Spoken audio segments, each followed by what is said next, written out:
सतगुरु के साजे निवाजी प्यारे साध संगत जी, प्यार और सत्कार से कहना धन निरंकार जी। साध संगत जी, सुबह जब हम सोकर उठते हैं तो अनायास ही प्रार्थना सुमिरन करने के लिए हाथ जुड़ जाते हैं। इस अवस्था में मन के साथ हाथ भी हमारी प्रार्थना में शामिल हो जाते हैं। एक लेवल पर बुद्धि का भी सहयोग होता है। ये तीनों आत्मा की शक्ति से ही हमारे विवेक अनुसार चलते रहते हैं। मात्र प्रार्थना के उपक्रम में हमें 4 साधनों की जरूरत पड़ जाती है। सत्संगत जी, साधन व साधना, इसी पर आधारित दासी आप जी के चरणों में ये विचार रखने जा रही है। ये विचार आदरणीय पूजनीय महात्मा राम कुमार सेवक जी के हैं। उन्होंने ये विचार अपने लिखे हैं और इन विचारों द्वारा हमें समझाया है कि किस तरह हम परमपिता परमात्मा से जुड़ सकते हैं। तो दासी ये विचार आप जी के चरणों में रखने जा रही है। आप जी प्रवान करें, अगर कोई गलती हो जाए तो क्षमा करें। साध संगत जी, कहते हैं कुछ साधन मानव शरीर के साथ शुरू से ही जुड़े होते हैं, जैसे 5 कर्म इंद्रियां, 5 ज्ञानेंद्रियां व मन, चित्त, बुद्धि, अहंकार आदि। मानव सांसारिक तौर पर गरीब या अमीर हो सकता है, परंतु शारीरिक तौर पर ये सब साधन लगभग हर मानव को परमात्मा ने दिए हुए हैं। साधनों का जो संतुलित इस्तेमाल करते हैं वे कर्म क्षेत्र में लंबे समय तक डटे रहते हैं। जो साधनों का दुरुपयोग करते हैं वे समय के साथ साथ आए गए हो जाते हैं। जिन साधनों की चर्चा ऊपर हमें दी गई है, ऊपर हमने जिन साधनों की चर्चा की वे प्रभु से प्राप्त साधन थे। इसके अलावा ऐसे साधन भी हमें अपने आसपास नजर आते हैं जिनके लिए कर्म करना पड़ता है।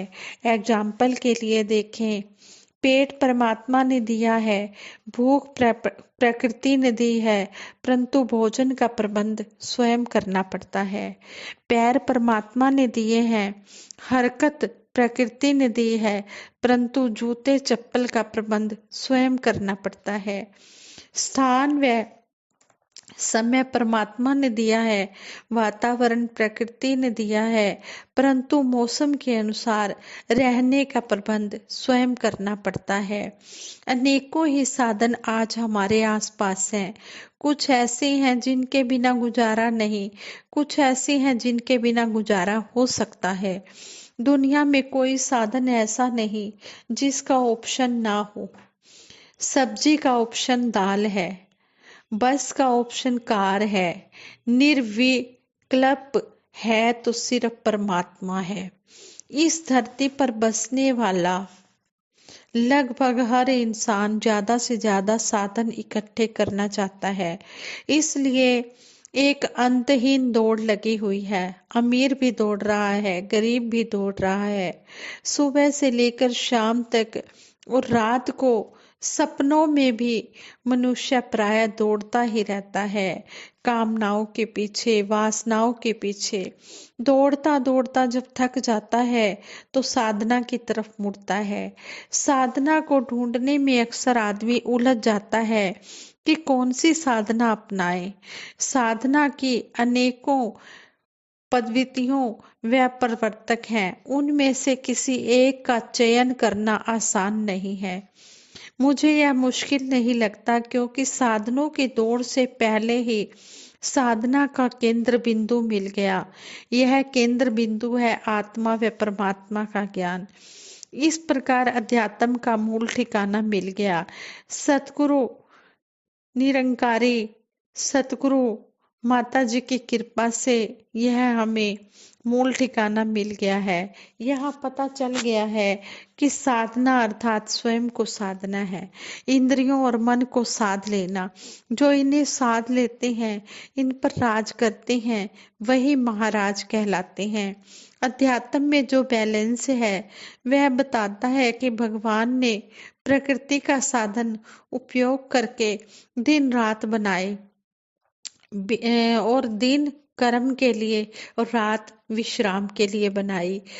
पेट व मन की भूख मिटाने के लिए जो इंसान दिन भर दौड़ता है, उसको आराम देने के लिए रात की व्यवस्था है। शरीर को तो विश्राम मिल गया, मन को भी तो विश्राम दिया जाए। मन को विश्राम मिलेगा अमन में, अमन नहीं, कोई हलचल नहीं, जो समय के साथ बदलता नहीं और सर्वत्र समाई हुई सत्ता है। इस सत्ता से जुड़े रहकर अपने कर्तव्यों का पूरी तरह पालन करना ही साधना है। कर्म कर्म व आराम निरंतर चलने वाली प्रक्रियाएं हैं। साधन व साधना दोनों को साथ होना चाहिए, जिस तरह दिन व रात होते हैं। निरंकारी दर्शन में जो हर सांस में हो सिमरन तेरा, यूं बीत जाए जीवन मेरा, ये अवधारणा दी गई है। तो इसके द्वारा हमें समझाया गया है, यह साधना की प्रक्रिया काम व आराम का संतुलित रूप है। इसे लगातार महसूस करने व अपनाने की जरूरत है। हर सांस में हो सिमरन तेरा, यूं बीत जाए जीवन मेरा। जब ऐसे हमारे भाव होते हैं कि हम काम भी, दुनियावी काम भी कर रहे हैं, संसार में विचरण भी कर रहे हैं, लेकिन हमारा जो ध्यान है, हमारा जो मन है, हमारा जो चित्त है, वो निरंकार प्रभु में लगा हुआ है। हथ कार वाल ते दिल यार वाल। कर्म भी हो रहा है, साधन भी है और साधना भी हो रही है। इसी तरह कहती हैं, एक बार एक समय राजा जनक के मन में ज्ञान प्राप्ति की इच्छा पैदा हुई। वे ज्ञानी गुरु की खोज में भटकने लगे। अंत में उन्होंने यह अनाउंसमेंट करवाई कि जो कोई मुझे ज्ञान का उपदेश देगा, उसे मैं मनमाना धन दूंगा। जो कोई ज्ञान देने आएगा, अगर वह ज्ञान नहीं दे सकेगा, तो उसे मेरे बंदी गृह में रहना पड़ेगा।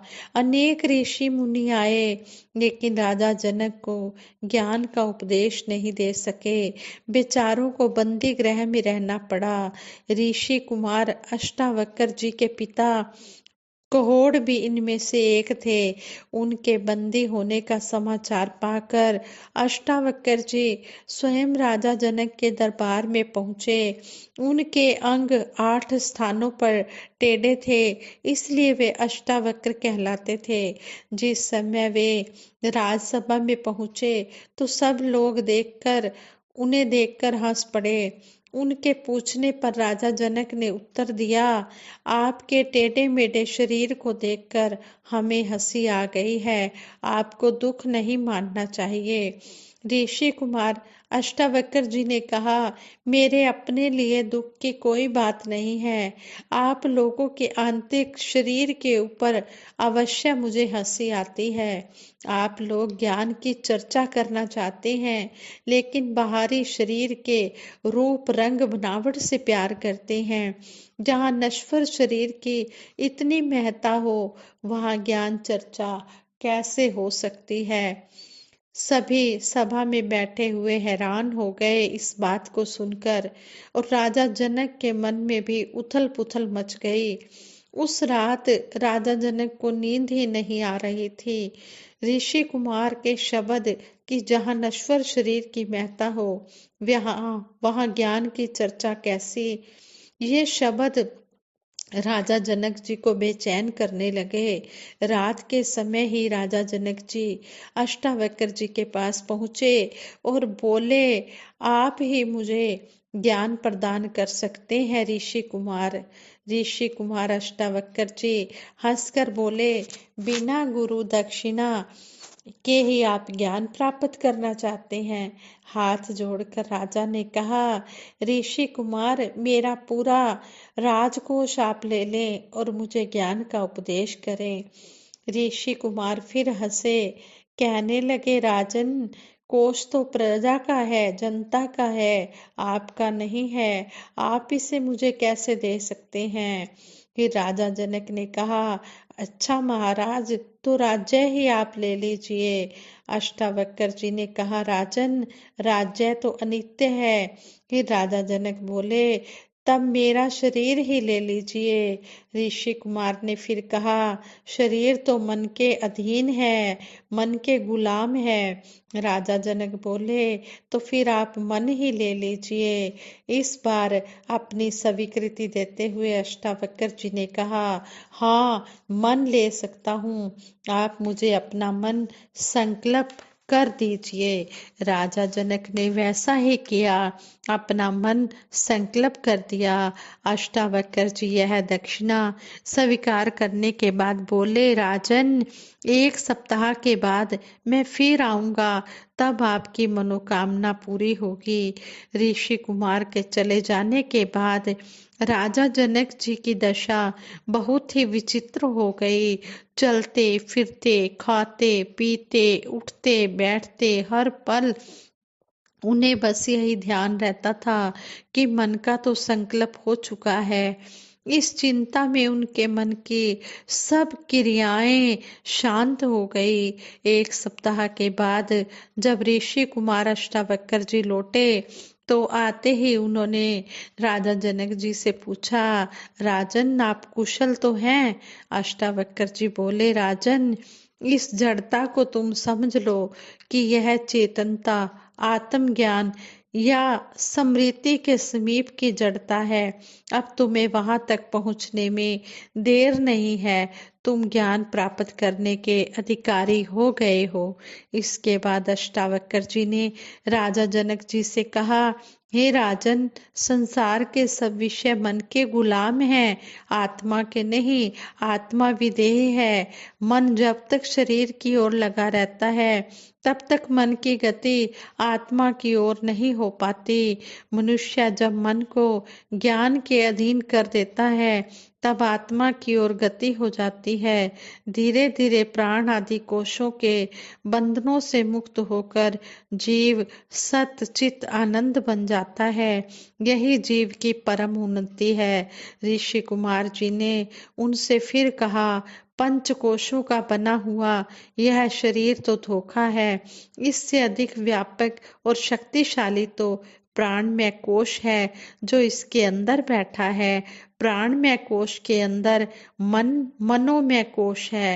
वह प्राणमय कोश से भी अधिक व्यापक और शक्तिशाली है।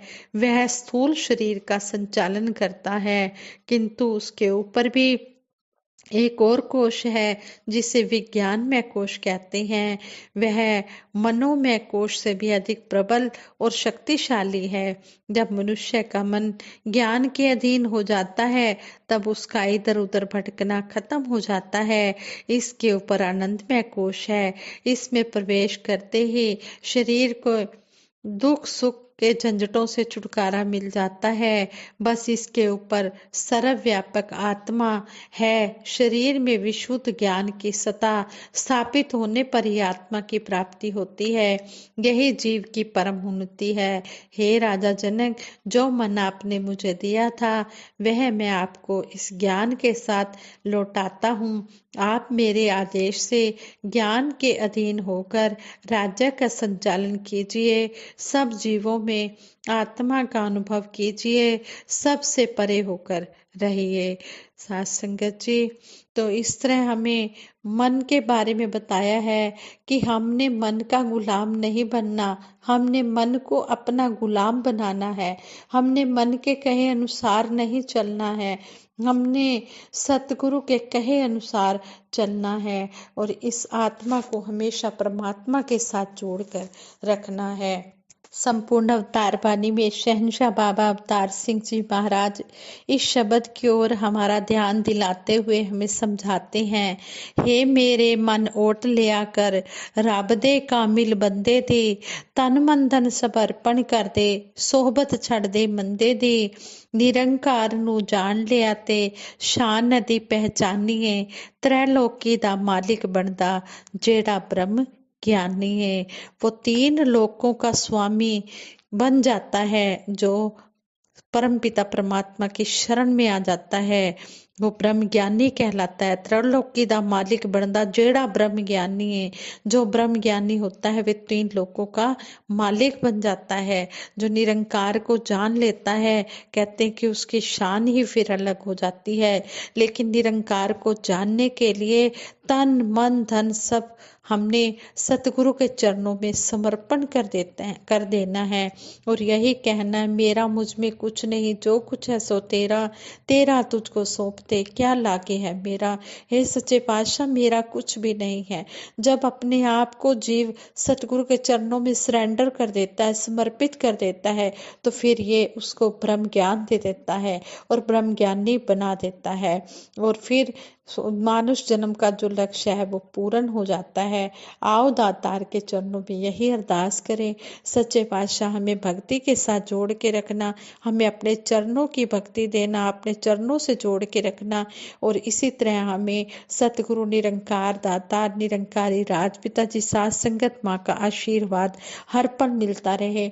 और सभी के लिए दासी सांझी अरदास करती है, सभी के लिए दासी सिमरन करवाएगी, सभी ने मिलकर साथ देना है।